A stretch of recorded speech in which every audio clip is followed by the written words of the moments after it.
começar a nossa conversa sobre o tema, tentando, como nós colocamos aí para todos, como que a gente vê e como a gente trata o tema. Então, alguns tópicos do nosso trabalho são voltados à forma que nós abordamos o tema a partir da espiritualidade, da visão dessa ferramenta importante no nosso aprendizado. Boa noite, Tony. Prazer tê-lo conosco. Um beijão, Elizabeth, aí, querido. Boa noite, Helga. Bia Mendes Lopes, Maria Irene, VMSF 1313, Fátima Libânia Silva, boa noite. Então vamos lá, lembrando então que a nossa abordagem é como nós realizamos o nosso trabalho na nossa prática. É importante, para algumas pessoas que entraram há pouco tempo, que estão conhecendo o nosso trabalho, nós somos médicos e somos espíritas, E trabalho, hoje eu exerço a minha profissão de médico no meu consultório, que está dentro do Instituto de Assistência Psíquica Renascimento, que é uma instituição que reúne profissionais da área de saúde que tem como princípios a doutrina espírita.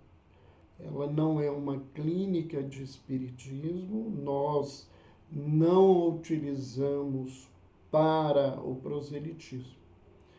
O Instituto, ele está situado em Belo Horizonte e da sua estrutura física, ele tem a presença da Associação Médico Espírita de Minas Gerais, que tem todo um trabalho voltado à questão de medicina e espiritismo. Grupos de estudiosos que atendem nas diversas áreas. Então, a grande maioria dos pacientes que nos procuram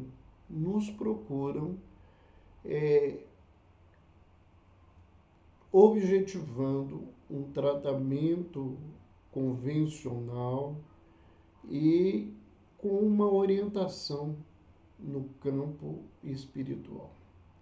Essa orientação não é uma orientação mediúnica, é uma orientação daquilo que nós conhecemos, de como nós utilizamos a terapêutica complementar espírita quando as pessoas se interessam por ela, como nós indicamos esses tratamentos para serem realizados, porque nós não fazemos esse tipo de abordagem dentro do nosso consultório. Dentro do consultório, eu sou médico, tenho que seguir um código de ética médica e entre os graves delitos da profissão está o proselitismo, usar as minhas crenças, sejam elas quais forem, religiosas, filosóficas, políticas, para convencer ou colocar as pessoas dentro dessa visão que nós temos. Esse não é o nosso papel, não é a nossa função. Mas, na medida em que as pessoas nos pedem orientações nesse sentido, nós as oferecemos e aqueles que querem tratamento, eles são encaminhados para alguma instituição espírita nesse contexto. Se eles querem um trabalho em espiritualidade e preferem seguir com suas crenças, o trabalho será voltado nesse sentido, nesse cuidado com as pessoas. Então, nós vamos trazer, primeiramente, uma abordagem do que seja o pânico,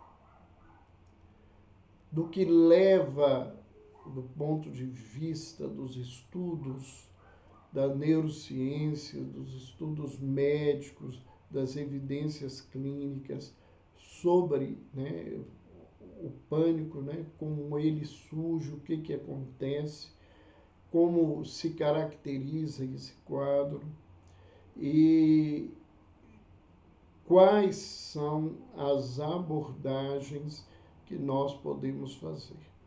Depois, nós vamos falar um pouco da visão espírita e como que nós podemos utilizar a terapêutica complementar espírita para esse tipo de assistência, ou a abordagem do ser integral, como deveria ser feita, pelo menos dentro daquilo que nós acreditamos. Quando a gente fala de síndrome de pânico, nós estamos falando de um transtorno de ansiedade. Então, dentro do Código Internacional de Doença, nós temos várias doenças correlacionadas com a ansiedade.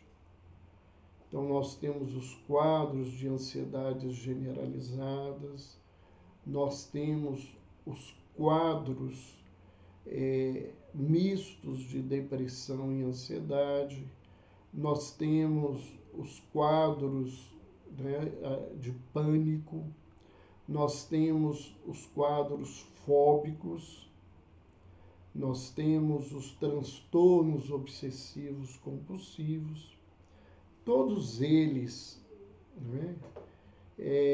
se enquadram nessa visão de um transtorno de ansiedade.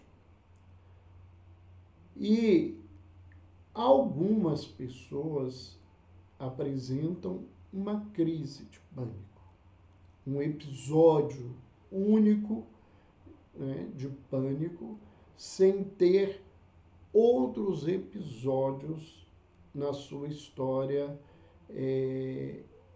médica.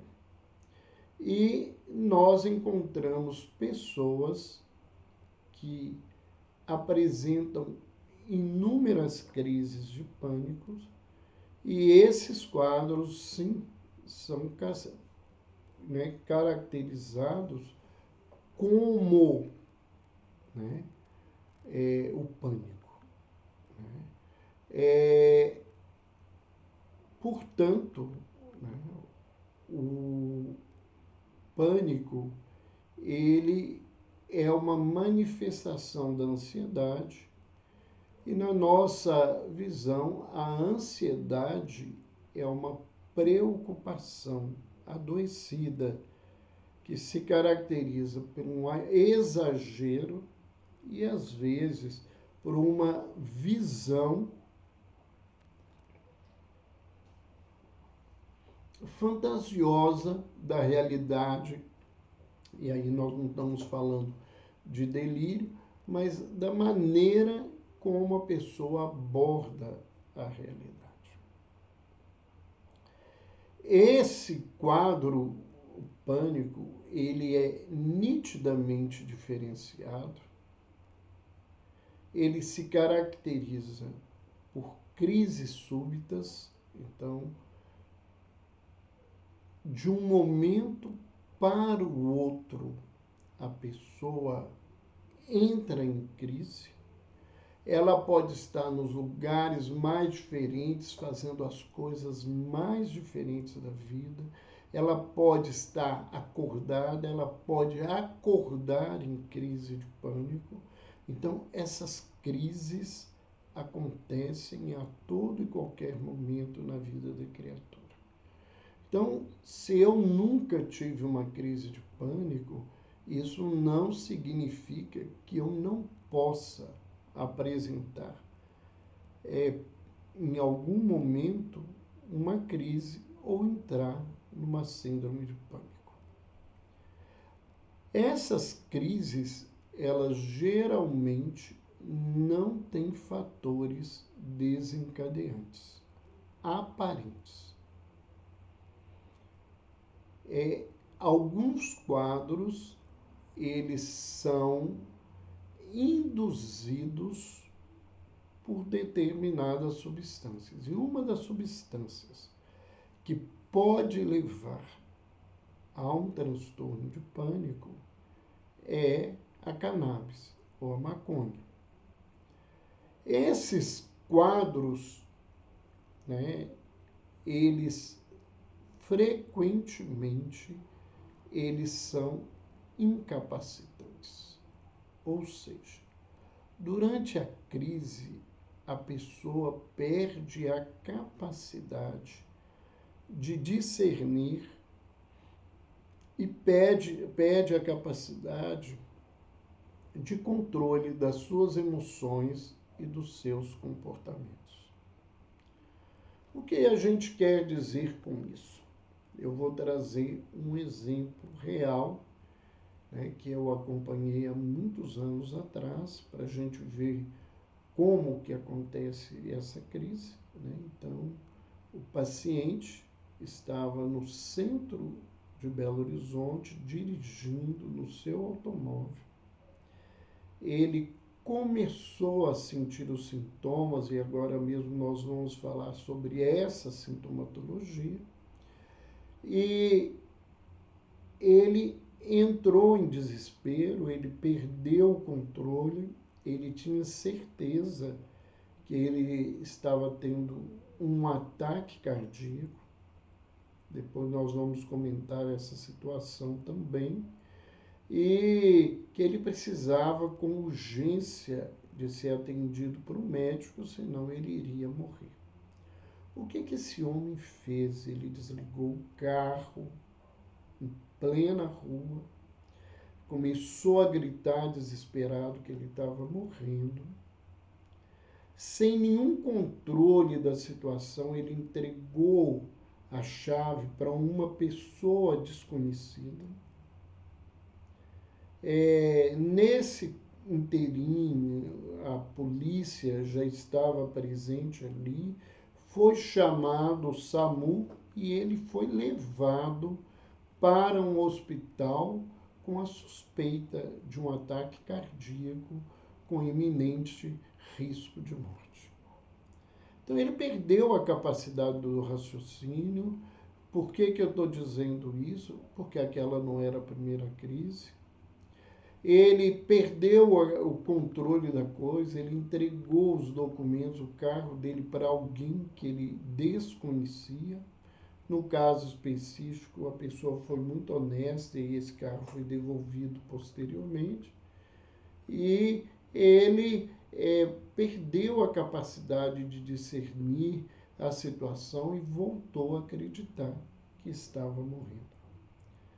Essas pessoas, quando essas crises vão se repetindo, muitas delas não dão conta de voltar ao trabalho, não dão conta de exercer as suas atividades, porque o pavor de uma nova crise é tão grande que elas não conseguem sair da situação onde elas estão, mesmo que naquele momento ela não esteja em crise de pânico. Quais são os sintomas que caracterizam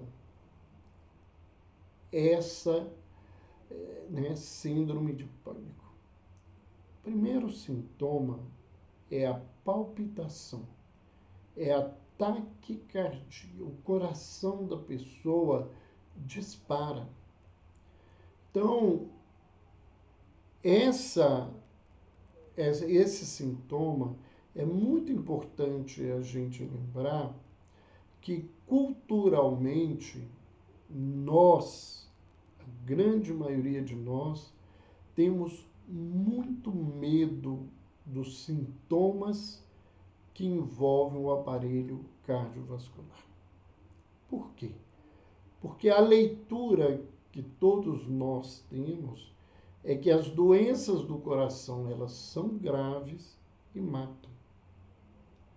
Então, um dos elementos que nós podemos associar nesse contexto da ideia da morte, né? Tem outras coisas que nós vamos falar mais para frente, é que a presença da taquicardia, e ela é muito intensa, ela já leva a um pânico cultural do medo de morrer do coração.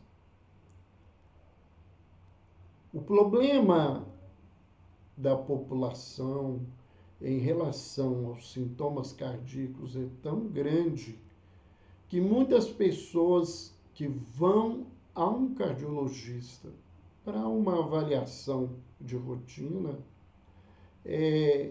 entram num grau de ansiedade que, não sendo hipertensos, durante a avaliação, conforme o tempo e a forma que essa avaliação acontecer também, isso vai agravar, a pessoa apresenta sintomas cardiovasculares. Ela tem taquicardia, ela tem pressão elevada, que não é a realidade do seu quadro. Só para a gente pensar nesse contexto.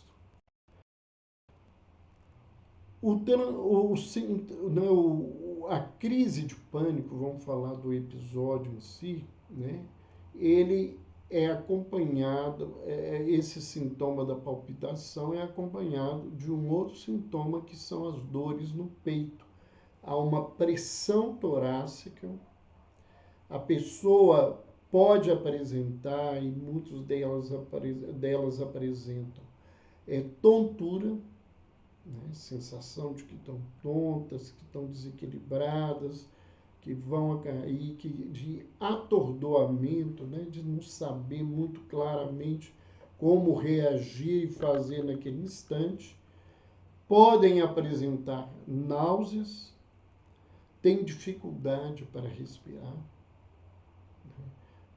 Dizem que não conseguem respirar, que a respiração está difícil, que estão com falta de ar, tem sensação de formigamento e de fraqueza, principalmente nas mãos.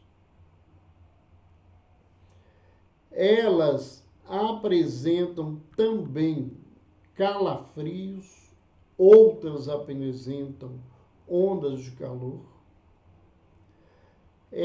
Algumas relatam a sensação de parecer que aquilo é um sonho, na realidade um pesadelo, um grande sofrimento, e tem distorções da percepção da realidade, né?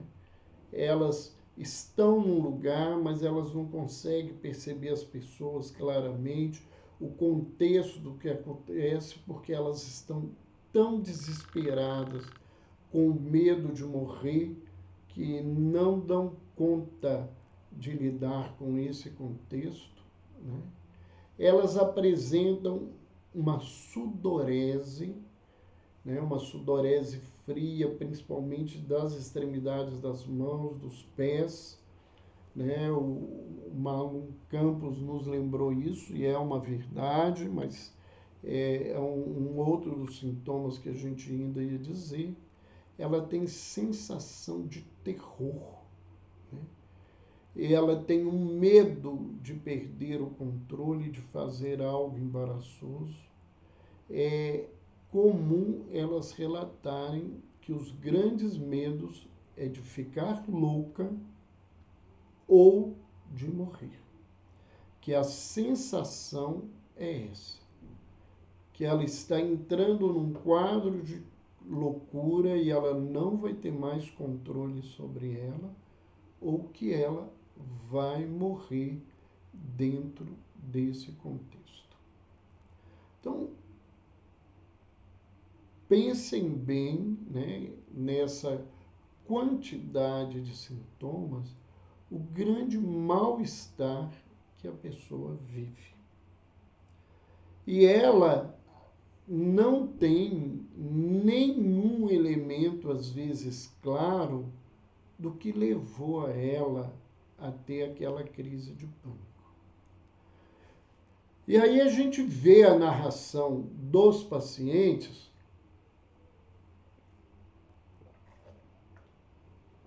quando eles relatam para nós que durante, né, a crise, todo esse processo e ela não tem nada que explique, né?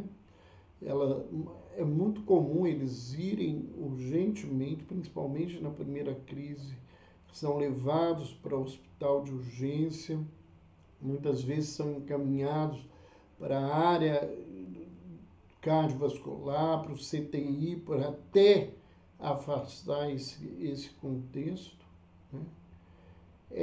Se eles não conseguem ligar alguma coisa, eles passam a fazer uma ligação do quadro com o local da primeira crise. Eu já tive pacientes que pararam de frequentar restaurantes, pararam de fazer compras em supermercado durante anos, enquanto a síndrome estava presente na vida dela. Essa pessoa, né, na verdade, né, ela achava que se ela voltasse ao restaurante ou ao supermercado, ela não conseguiria ficar bem, porque foi lá que provocou aquilo. Nós estamos vendo no chat algumas perguntas, então o Malum fez pergunta, Rosilda, podem colocar as perguntas, nós vamos tirar um tempo para respondê-las ao final, né, se a gente, no caminho, a gente não responder essas questões. Então, essas pessoas passam a ficar paralisadas.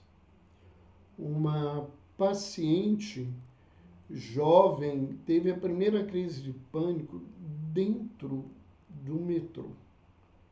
E ela, durante mais de um ano, ela não conseguia entrar em um metrô, né, e nem entrar em uma condução que estivesse lotada, porque ela achava que aquilo tudo teria sido, na verdade, um motivo da crise com a qual ela estava vivendo.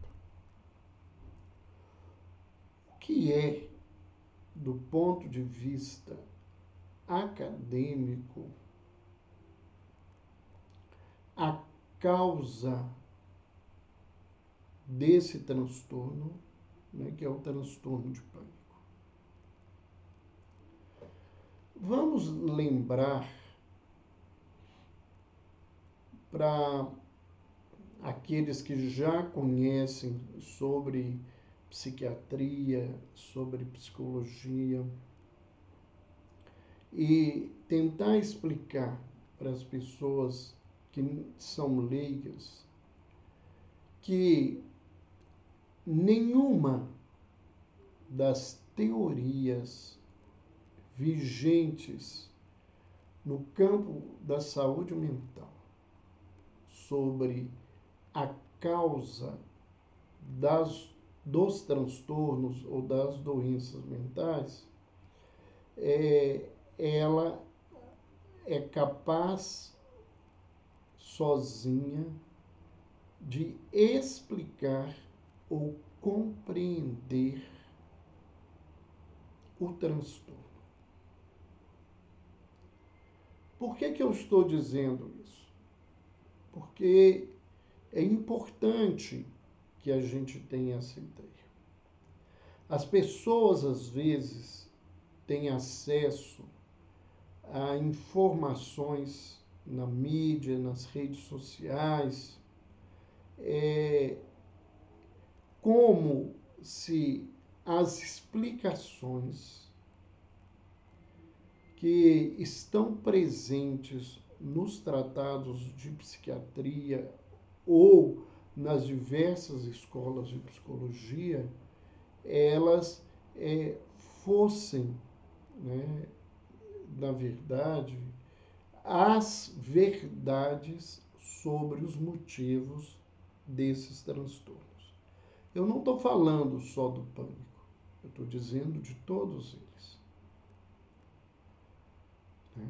E nós precisamos entender, né, que a psiquiatria é uma ciência nova e a psicologia, mesmo estando presente como um ramo da filosofia desde a antiguidade, ela, como ciência psíquica, ela também é muito nova.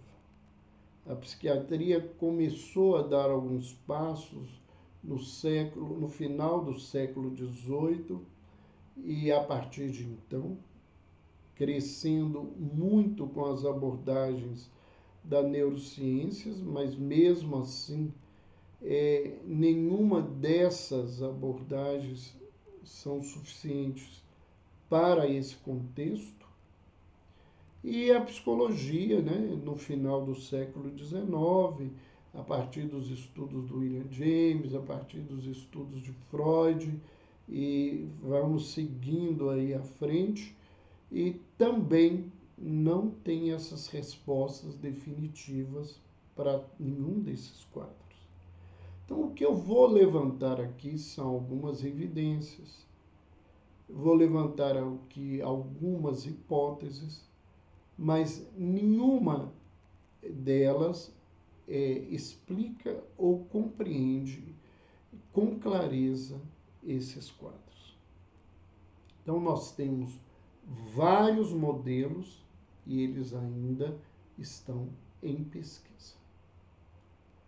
Então, há uma abordagem, né, que por causa do tipo de sintomas que a pessoa apresenta, que há um aumento dos níveis de catecolaminas. E isso justificaria a taquicardia, essa pressão torácica, falta de ar, a sudorese, todo esse processo que nós vemos aí. Então, há uma hipótese beta-adrenérgica, né? Então, nós temos aí uma hipótese adrenérgica, que a adrenalina, né, seria a grande responsável por esses quadros, porque a liberação desse neurotransmissor pode desencadear esses sintomas no organismo humano, muitas vezes até em condições de proteção, de vivência da criatura. Né? E existem estudos, né, levantando aí que a partir dessa hipótese, ela seria justificada pela questão do efeito do propanolol, né, que reduz esses sintomas, principalmente os cardíacos, e que é um instrumento, né, uma ferramenta farmacológica utilizada para auxiliar nas síndromes de pânico. Acredita-se que o pânico esteja ligado a uma região do cérebro chamada locus coeruleus, que é uma grande produtora de noradrenalina. Existem pesquisas que associam o lactato de sódio, que é uma substância, né, que se estiver presente em grande quantidade no organismo, pode levar a um ataque de pânico, né?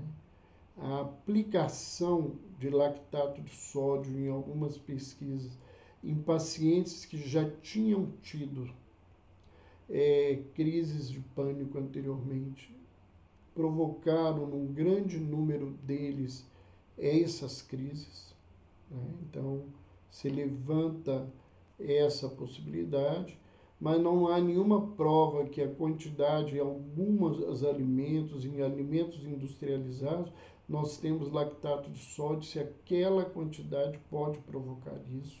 Não tem nenhum correlato nesse sentido. Fala-se da importância, né, dos receptores do GABA, né, que é o ácido gama-aminobutírico, que ele tem uma ação calmante no organismo e que a utilização dele, em alguns casos, melhora o quadro, mas como esses receptores têm uma ligação muito grande com os benzodiazepínicos, e nós sabemos que o uso de benzodiazepínicos, né, clonazepam, o alprazolam, bromazepam, o diazepam, eles auxiliam nesses quadros, né? Há algumas evidências indiretas que poderia ter uma ação de serotonina, porque determinados antidepressivos vinculados à inibição, né, da recaptação de serotonina, eles atuam na síndrome de pânico, né? Algumas pesquisas caminham para a explicação do eixo hipotálamo, hipófise adrenal, né, que estaria a estimulação do eixo hipotálamo hipófise faria, né, a liberação, né, de substâncias vinculadas à questão da adrenalina, com a liberação na adrenal, né, na suprarrenal, de corticoides, né, que fariam a cortisona poderia produzir esse contexto. Há um trabalho que a hipersensibilidade ao dióxido de carbono pode provocar pânico, né? Pesquisas em que as pessoas foram submetidas ao excesso, né, desse dióxido de carbono, o gás carbônico, que eles apresentaram sintomas de pânico, e aqueles que tinham crise apresentaram crises semelhantes às que eles tinham anteriormente, com maior ou menor intensidade em alguns casos.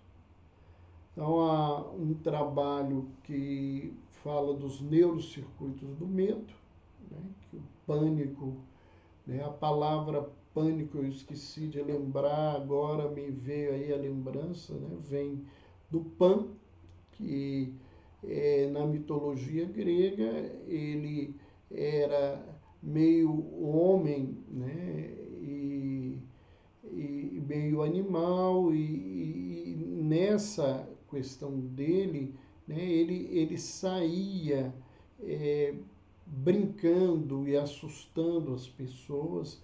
Então, por isso, né, é associado à síndrome de pânico, né, que da mitologia grega.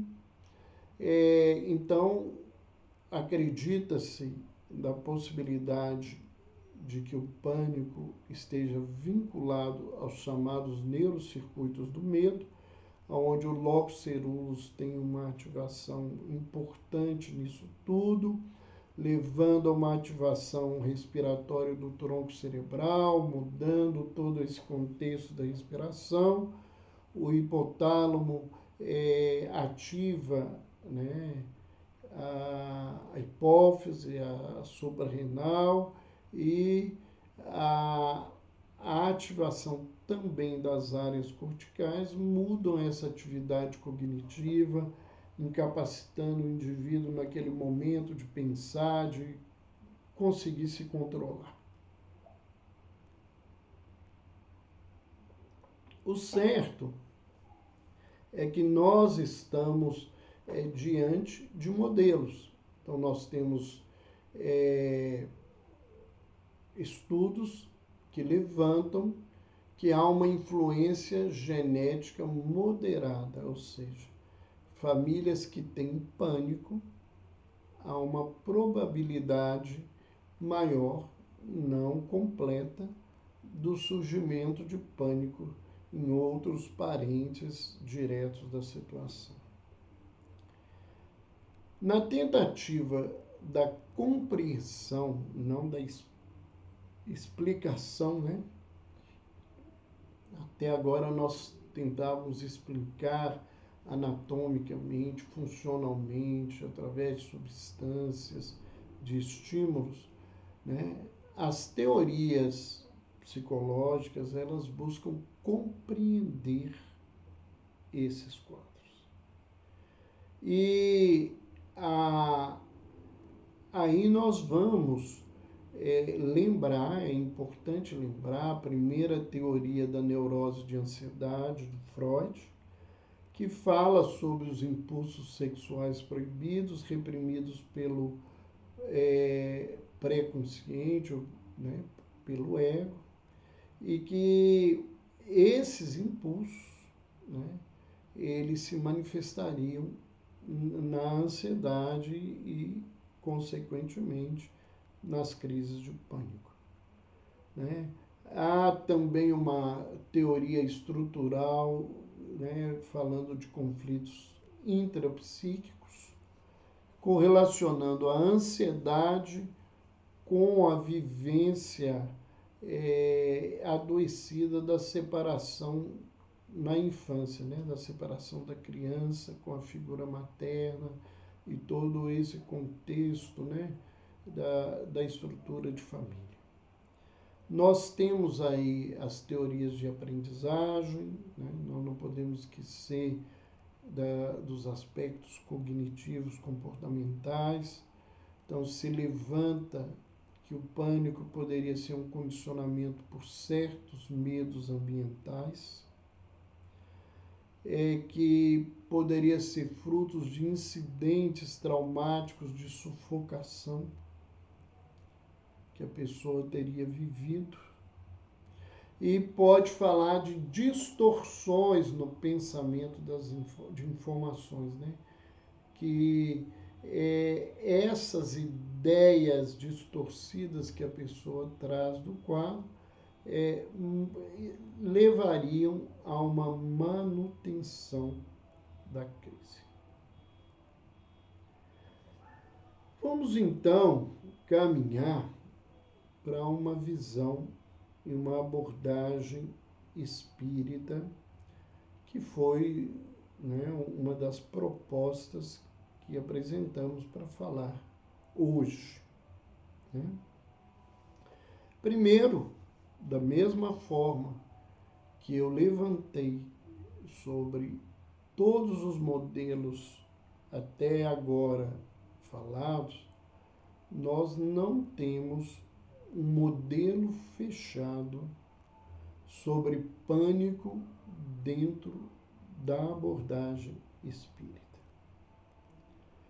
E os modelos, né, ou as explicações e compreensão do quadro dentro dessa visão espiritual, ele não é o suficiente para explicar todos os quadros. Então, da mesma forma, nós temos um lugar ainda de aprendizado. Alguém poderia nos questionar por que isso, né?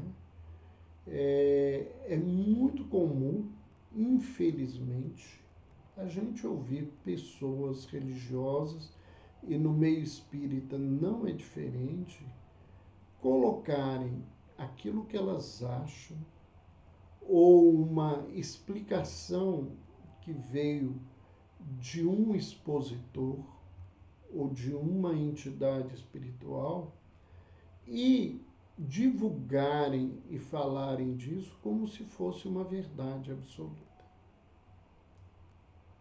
Isso é um mau costume nosso. E a gente precisa ser verdadeiro com aquilo que a gente acredita.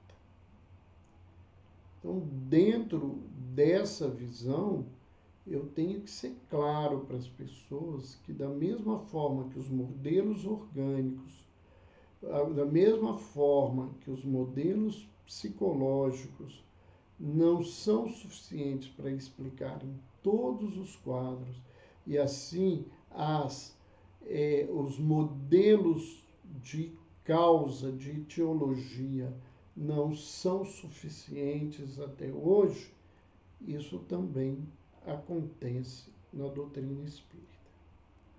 Primeiro, porque nós não encontramos dentro da literatura espírita muitas informações sobre o quadro, especialmente informações específicas sobre a síndrome do pânico. O que nós vamos trazer aqui é importante que a gente explique. Como que a gente reuniu alguns desses dados? Nós participamos de um grupo que surgiu em 1979 dentro do Hospital Espírita André Luiz, que hoje faz parte do Instituto Assistencial Espírita André Luiz, que é uma instituição que reúne não só o hospital, mas tem um centro de convivência para dependentes e tem uma moradia terapêutica. Dentro do hospital, né, foi criado um grupo onde profissionais da área de saúde buscavam estudar e correlacionar os conhecimentos da ciência com os conhecimentos espíritas. E a partir de um determinado momento, por volta de 1981, 1982, já com mais ou menos 3 anos de trabalho de estudos, esse grupo criou um modelo de tratamento, o tratamento biopsíquico socioespiritual, e esse modelo, né, que foi aplicado no hospital e foi utilizado nesse grupo, com esse modelo passamos a tratar de pacientes com transtornos mentais.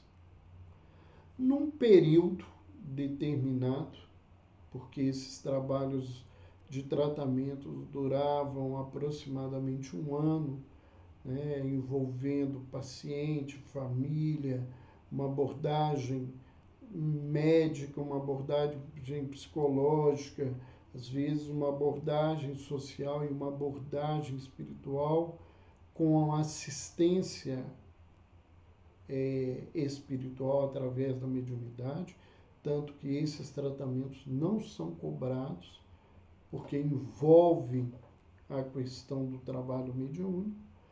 Num determinado momento, o grupo escolheu para tratar pacientes com pânico.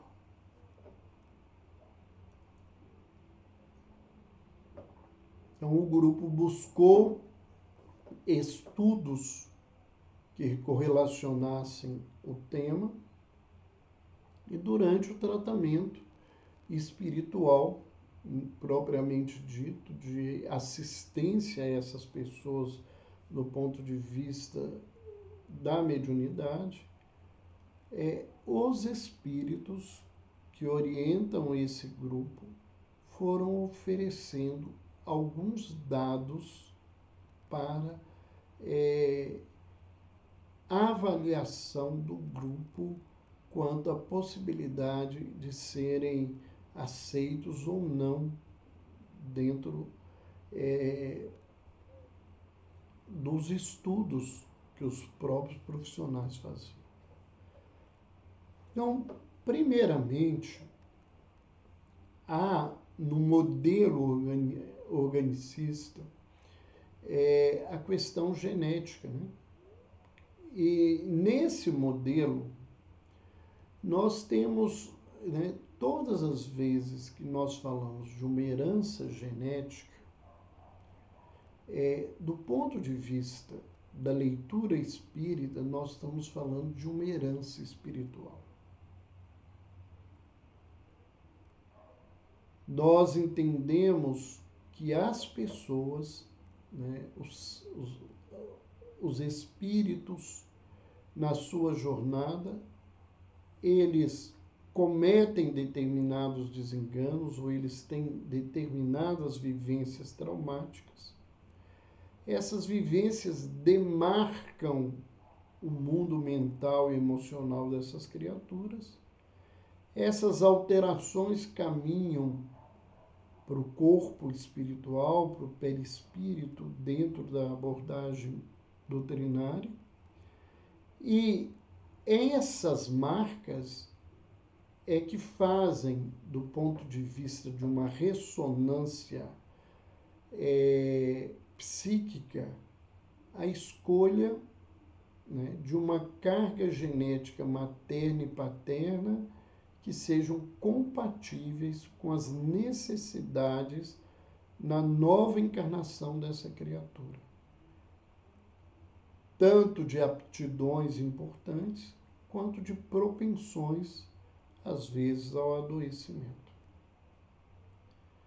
Então, nós não descartamos, nem discordamos da existência da carga genética. Essa é a nossa visão e a nossa interpretação. O que demarcaria na vida do ser, né, para que ele tenha uma vivência tão desconfortante, tão incapacitante, tão grave, né, na vida desse indivíduo? Então, esse quadro seria causado por um registro traumático grave no campo mental e emocional dessa criatura.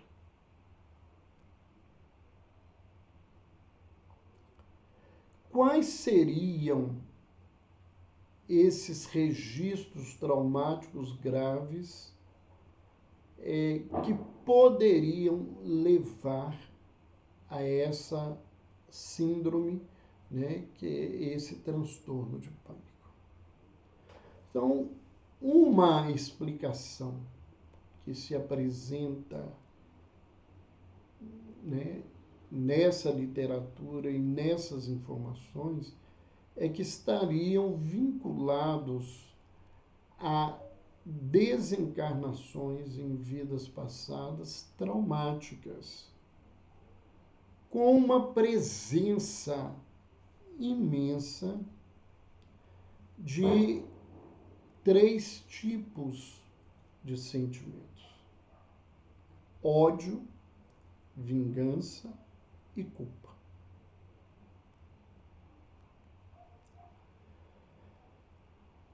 Em que condições? Então, o que nós recolhemos das informações espirituais e dos espíritos vinculados àqueles pacientes que nos trouxeram informações seriam mortes em situação de extremo sofrimento,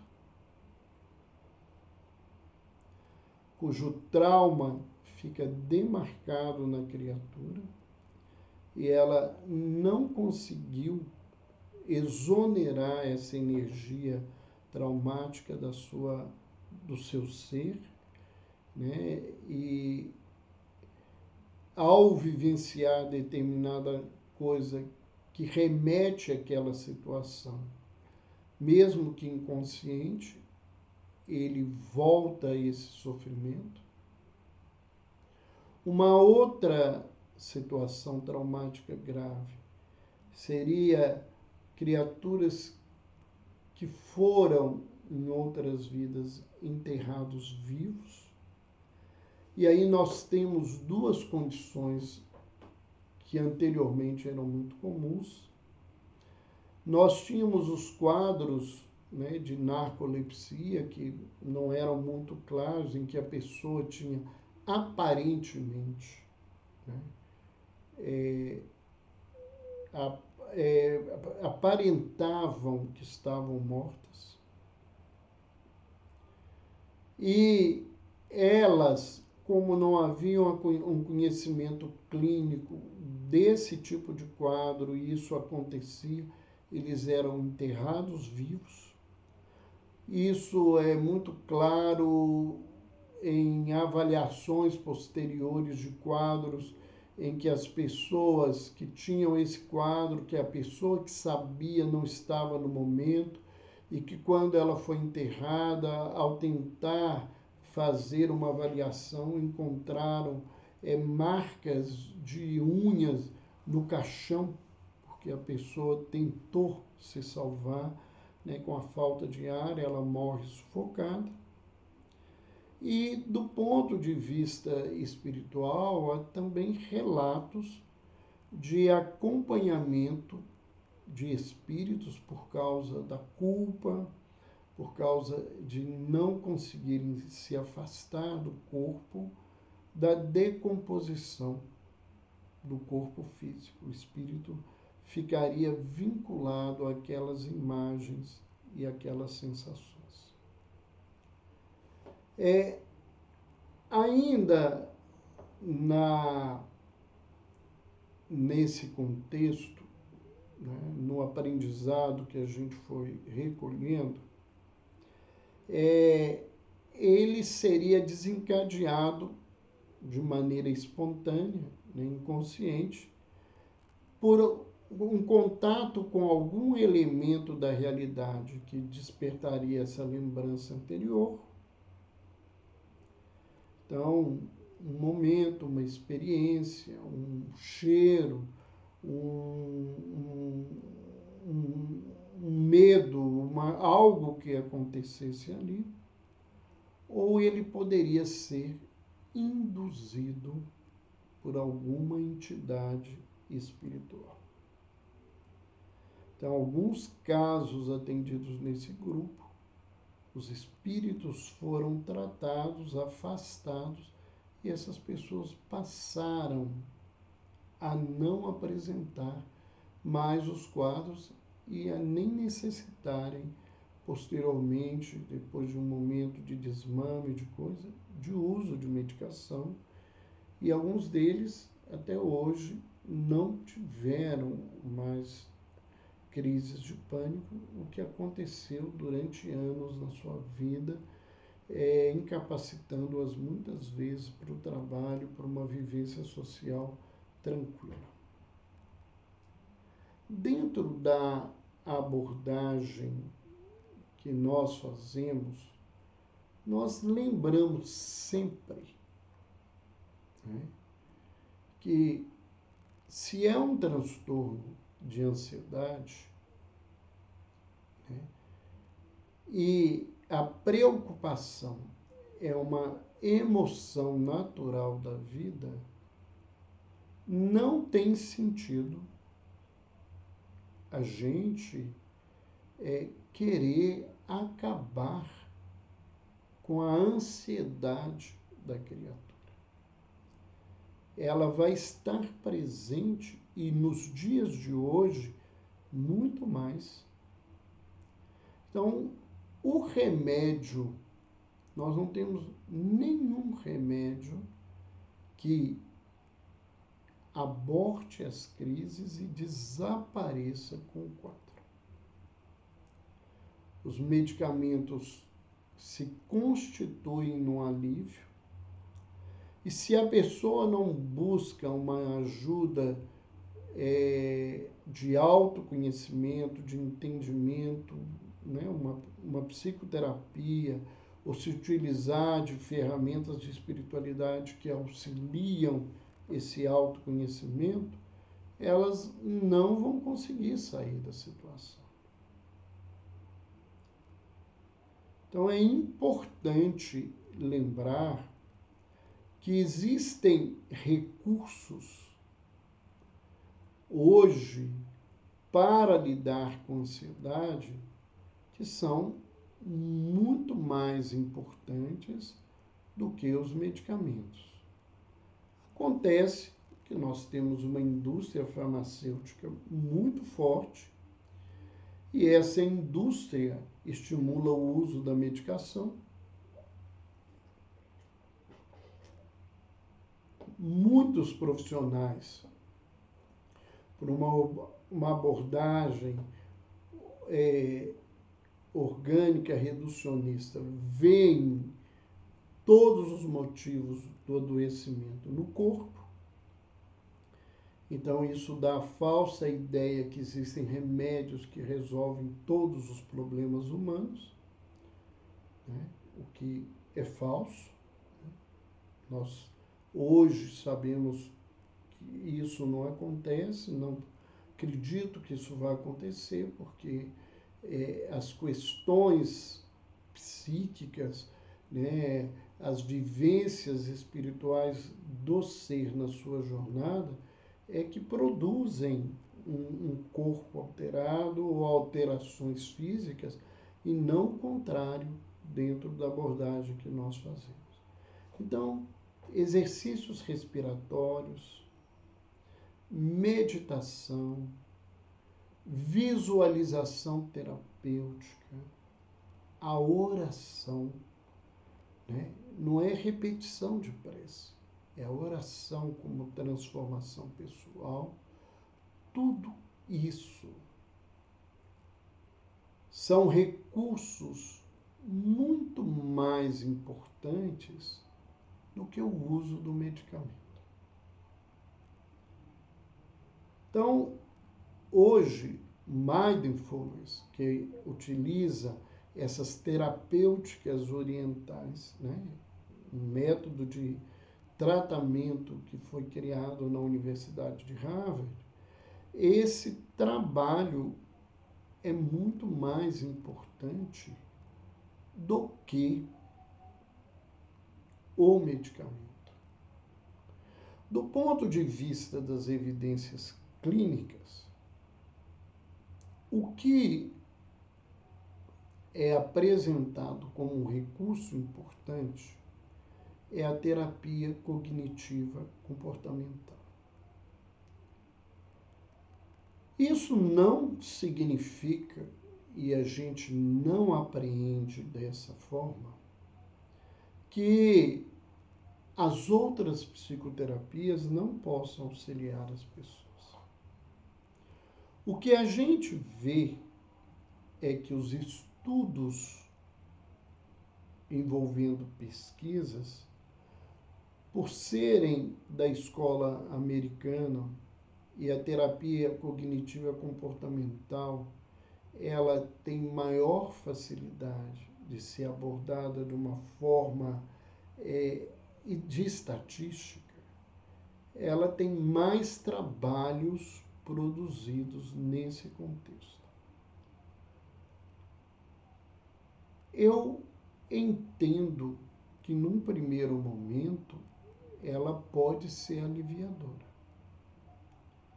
Mas o trabalho terapêutico para melhorar a criatura em qualquer sentido, ele tem que ser um trabalho de profundidade, que vise o autoconhecimento da criatura, e esse autoconhecimento amplia as possibilidades e as ferramentas para o indivíduo lidar com os desafios pessoais e de relação, tanto familiar e social, na sua caminhada.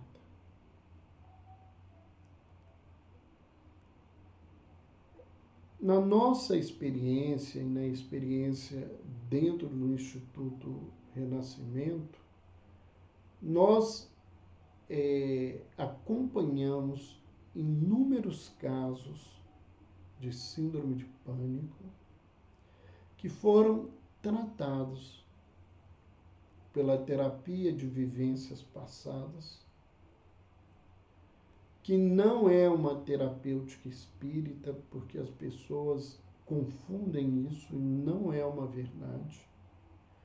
Por que há uma confusão nesse contexto? Porque essas terapias muitas vezes acabam abordando, né, vidas anteriores. Então, se associa a questão da reencarnação com a doutrina espírita, lembrando que reencarnação é um conhecimento milenar da humanidade, muito anterior, né, à vinda de Jesus na Terra. E um outro fato que acabou associando essas terapias ao espiritismo é que os primeiros passos para introduzir essa terapêutica no Brasil vieram a partir da doutora Júlia Pietro Pérez. A doutora Júlia, no período em que ela trouxe esse trabalho, ela fazia parte da direção da Associação Médico Espírita de São Paulo, da qual ela foi uma das fundadoras. E como esse trabalho veio, né, de um movimento de espíritas para a compreensão e utilização disso, não dentro da casa espírita, mas como uma terapêutica convencional, buscando visões científicas, né? O Instituto de Vivências Passadas, Pérez, que foi fundado por ela, que é mantido pelos filhos, que são profissionais muito sérios, pesquisadores, que têm trabalhos publicados sobre evidências, inclusive de neuroimagem e lembranças, né, de vidas anteriores em regressão. Esse trabalho, né, foi associado ao espiritismo, mas não é, né? Infelizmente, tem muita gente que se utiliza disso sem formação, e da mesma forma que essa terapêutica pode ajudar, ela pode atrapalhar conforme o quadro clínico das pessoas. Mas na nossa experiência no Instituto, nós tivemos vários casos que foram tratados e, nesse sentido, a gente teve uma resposta muito grande para as pessoas, com alívio, desaparecimento de sintomas, compreensão de todo esse contexto. Vamos lá, né? Nós tivemos algumas perguntas aqui, eu vou tentar voltar e tentar esclarecer as pessoas. Só um minutinho, que tem muita gente aqui que se manifestou. Vamos lá, vamos aqui.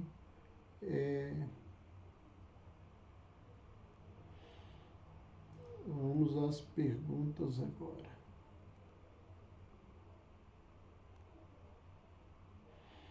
Então, falando sobre o tema,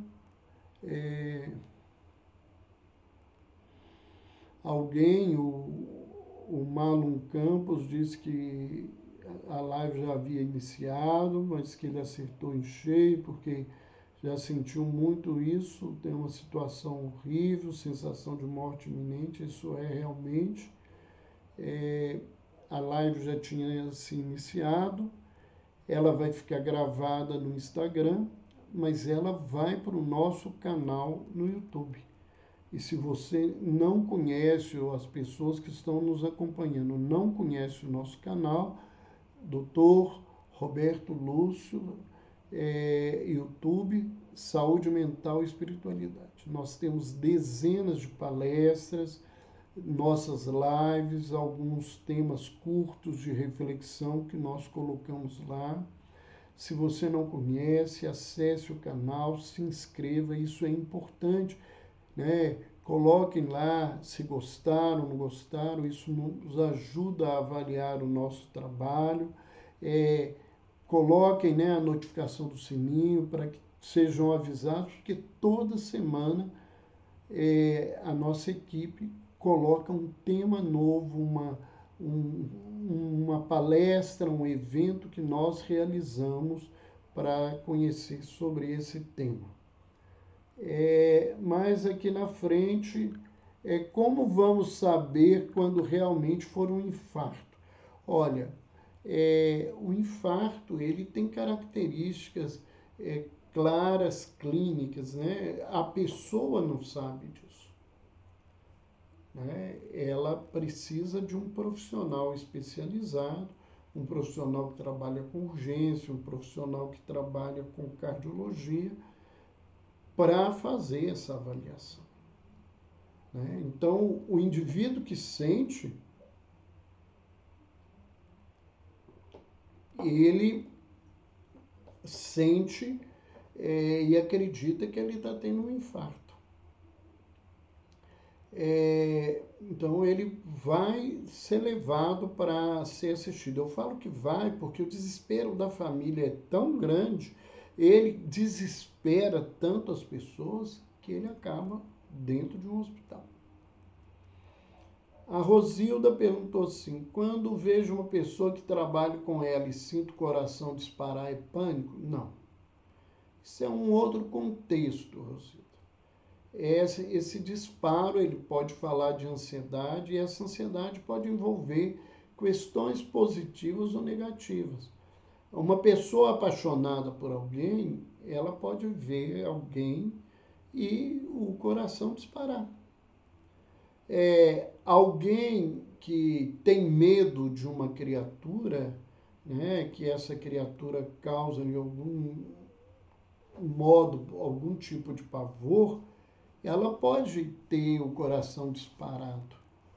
Se você encontra alguém que seja muito deseducado, grosseiro no lidar, às vezes, enquanto você tem que abordar essa pessoa, você tem sintomas de ansiedade que necessariamente não são pânico. Então, são situações bem diferentes nesse contexto aí. Vamos ver se tem mais alguma pergunta. Essas duas colocações eu me lembrava, como eu estava falando. Estão pedindo aqui para a gente fazer outra live com esse assunto. Em outro momento a gente volta aí. Nós temos buscado diversificar os temas, né? Porque nós temos aí a nossa conversa de toda terça-feira. Então, nós cuidamos para diversificar isso. E então, no outro momento, nós voltamos a falar sobre outros quadros de ansiedade, né? Já falamos de fobia, podemos voltar a falar de transtornos obsessivos compulsivos. A Mariana perguntou, minha mãe está no hospital, não conseguimos chegar a um diagnóstico da água no pulmão, sempre descompensa o coração, ela sempre foi ansiosa. Mariane, dentro do que você está colocando, a sua mãe está com um quadro, né, de alterações cardiológicas e pulmonares importantes, provavelmente uma insuficiência, e a ansiedade vai agravar o quadro dela.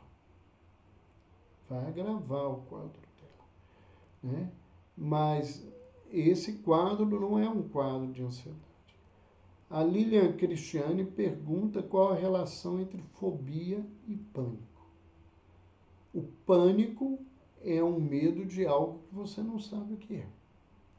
As fobias, elas têm algum tipo de situação ou de objeto, de algo que leva elas à fobia. Então, a pessoa que tem fobia social, ela tem medo de multidão, ela tem medo de agrupamento, de estar junto. Às vezes, a fobia social, né, ela se agrava quando essas pessoas têm necessidade de falar em público. Nós temos as fobias por cobra, fobia por altura, por lugares fechados, por barata, fobia de cachorro, galinha, um monte de coisa na vida, né? Medo de guerra, medo de morrer, né?